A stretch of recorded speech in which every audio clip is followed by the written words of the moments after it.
اگر اللہ تعالیٰ کو عرش پر مانے تو سوال ہوگا کہ عرش مخلوق ہے جو ازل سے نہیں ہے، اللہ خالق ہے جو ازل سے ہے۔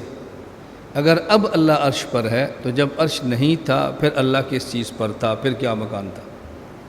یہ اعتراض ہمارے اوپر نہیں ہے۔ کیوں؟ ہم اللہ کو عرش پہ مانتے ہی نہیں ہیں۔ تو جب عرش نہیں تھا پھر بھی موجود بلا مکان تھے، جب عرش ہے پھر بھی موجود بلا مکان ہے، عرش نہیں ہوگا پھر بھی موجود بلا مکان ہوگا، اس میں کیا فرق پڑتا ہے؟ دوسری دلیل آپ سمجھیں، اگر اللہ تعالیٰ کو عرش پر مانے تو سوال یہ ہے، اگر اللہ تعالیٰ عرش پر بیٹھے ہیں تو کیا عرش کے برابر ہیں؟ محاذات، جتنا عرش اتنے اللہ ہیں، محاذات میں ہیں۔ نمبر 2، اللہ تعالیٰ بڑے ہیں، عرش چھوٹا ہے۔ نمبر 3، عرش بڑا ہے، اللہ تعالیٰ چھوٹے ہیں۔ آپ کون سی رائے اختیار کریں گے؟ چوتھی کوئی صورت نہیں ہے، 3 صورتیں ہیں، یا محاذات کے اندر ہوں، یا اللہ تعالیٰ بڑے ہوں، یا عرش بڑا ہو۔ اگر آپ کہتے ہیں کہ اللہ تعالیٰ عرش کے محاذات میں ہیں، عرش اور اللہ تعالیٰ خدا نخواستہ نقل کفر نباشت یہ برابر ہیں، تو اس کا مطلب یہ ہے کہ عرش چونکہ محدود ہے، مخلوق جو ہوا، تو اللہ عرش کے برابر ہے تو محدود ہوئے، جبکہ اللہ محدود نہیں بلکہ اللہ غیر محدود ہے۔ اگر آپ نے سلم العلوم پڑھی ہے تو سلم شروع یہاں سے ہوتی ہے، سبحانہ ما اعظم شانہ لا یحد ولا تصور، یہاں سے شروع ہوتی ہے۔ یہ میں تھوڑی بات اس لیے کرتا ہوں کہ منطق کو چھوڑو مت، اس کو پڑھو، خیر بات مت کہو، تھوڑا سا تعلق رکھو، اس کو بالکل مت چھوڑو۔ کبھی وقت ملے خارجی وقت میں کسی معقولی استاذ کے پاس جا کر تھوڑی سی پڑھ لو۔ منطق کے پڑھنے سے بندے کا حافظہ ٹھیک ہوتا ہے، دماغ مضبوط ہوتا ہے اور عقلیات میں بات کرنے کا ذوق پیدا ہوتا ہے۔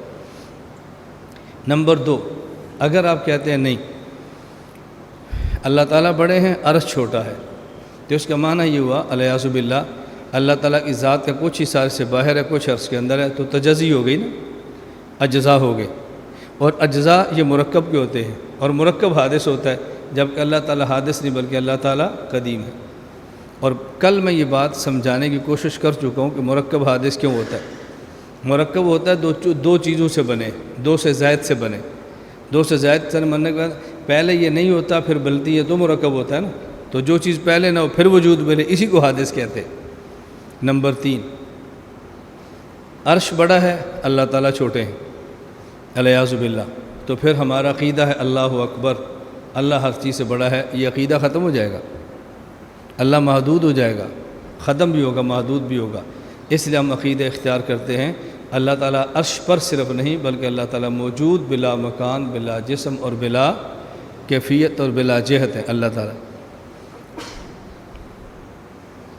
نمبر 3، اگر آپ کہتے ہیں کہ اللہ تعالیٰ عرش پر ہے تو عرش اللہ کے لیے مکان بنا، اللہ اس کے لیے مکین بنے، اور یہ ضابطہ تکوینیہ ہے کہ مکان مکین سے بڑا ہوتا ہے۔